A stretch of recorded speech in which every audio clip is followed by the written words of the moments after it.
Hello viewers, top art আপনাকে স্বাগতম। আজ আমি আবার একটি নতুন ভিডিও নিয়ে আপনাদের মাঝে উপস্থিত হয়েছি। আজকের ভিডিওতে আমি দেখাবো কিভাবে খুব সহজেই কিছু ফুলের ছবি অঙ্কন করা যায়। তো চলুন কথা না বাড়িয়ে শুরু করা যাক। প্রথমে অনেকগুলো সার্কেল নিব ছোট ছোট করে, একসাথে একটার উপর একটা দিয়ে দিব। এরপরে ফুলের পাপড়িগুলো আঁকবো।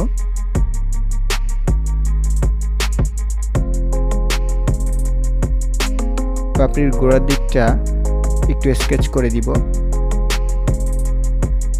এরপরে মাথার দিকটাও একটু হালকা স্কেচ করে দিব এবং মাঝখানটায় ব্ল্যাঙ্ক রাখবো। ঠিক এমনইভাবে আরও একটি ফুল আঁকবো।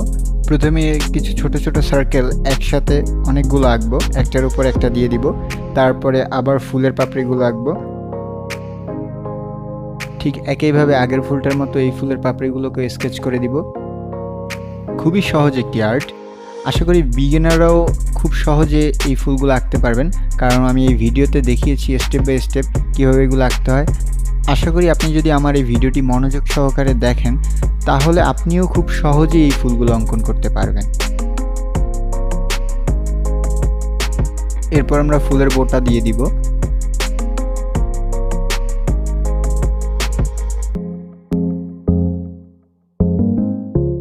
এবার পাতাগুলো আঁকবো।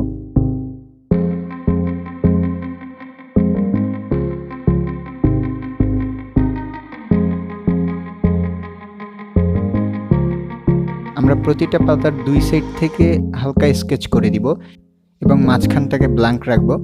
এতে দেখতে অনেকটা সুন্দর লাগবে আগের চাইতে।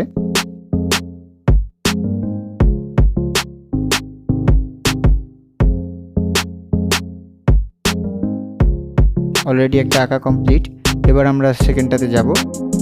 এটার প্রথমে আমরা একটা ছোট্ট বৃত্ত দিয়ে শুরু করব। তারপরে আবার এখানে দেখতে পাচ্ছেন পাপড়িগুলো আমি কিছুটা ত্রিভুজ আকৃতি নিয়েছি। এরপরে ফুলের পাপড়িগুলোর গোড়ার দিকটা একটু স্কেচ করে দিবেন। তারপরে আবার মাথার দিকটাও স্কেচ করে দিবেন। মাঝখানটা আগের ফুলের মতোই ব্ল্যাঙ্ক থাকবে পাপড়িগুলো।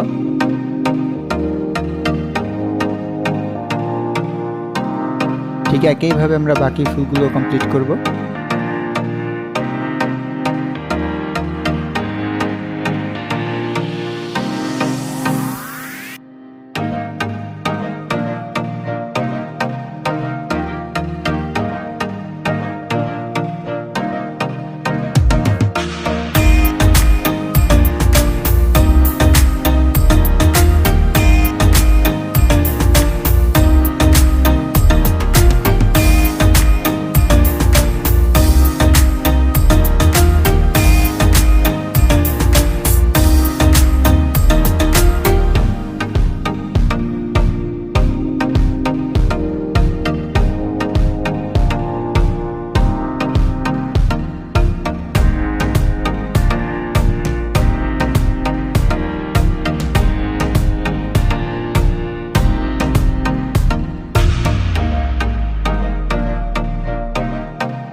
এটা প্রথমে আমরা একটা ইউ শেপ নেব।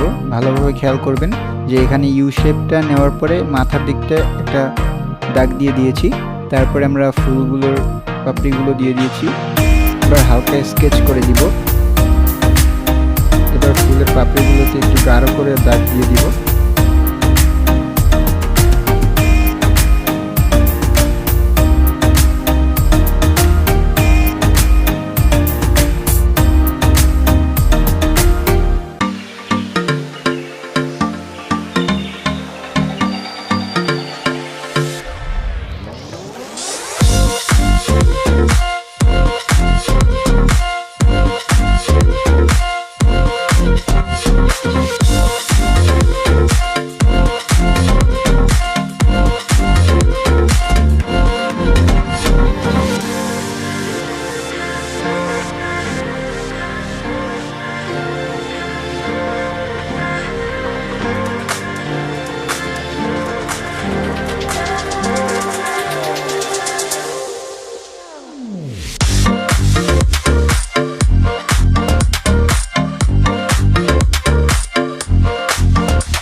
এবার যে ফুলটা আঁকবো এটা খুবই সহজ একটা আর্ট, কারণ প্রথমে আমরা মাথা দেখতে পাচ্ছেন একটা ত্রিভুজ আকৃতির শেপ নিয়েছি।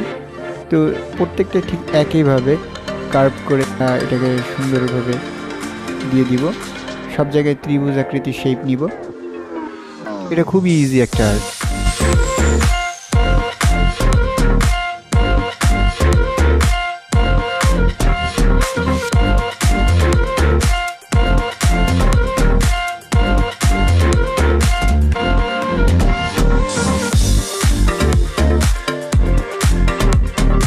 এবার যে ফুলটা আঁকবো এটা আমরা ছোট ছোট বৃত্ত দিয়ে আঁকবো।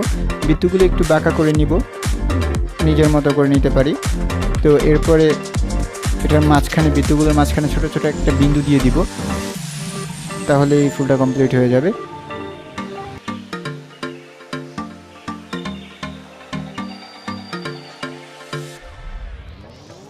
এই ফুলটাও আঁকা প্রায় শেষ। তো আজকের মতো এতটুকুই। আবার নতুন কোনো ভিডিও নিয়ে আপনাদের মাঝে আবার উপস্থিত হব অন্য একদিন। আমার ভিডিওগুলো যদি আপনার ভালো লেগে থাকে আর আপনি যদি সবসময় আমার ভিডিওগুলো দেখতে চান, তাহলে অবশ্যই আমার চ্যানেলটিকে সাবস্ক্রাইব করে রাখবেন। আর যদি আপনি অলরেডি আমার চ্যানেলটিকে সাবস্ক্রাইব করে থাকেন, তাহলে আপনাকে অসংখ্য ধন্যবাদ।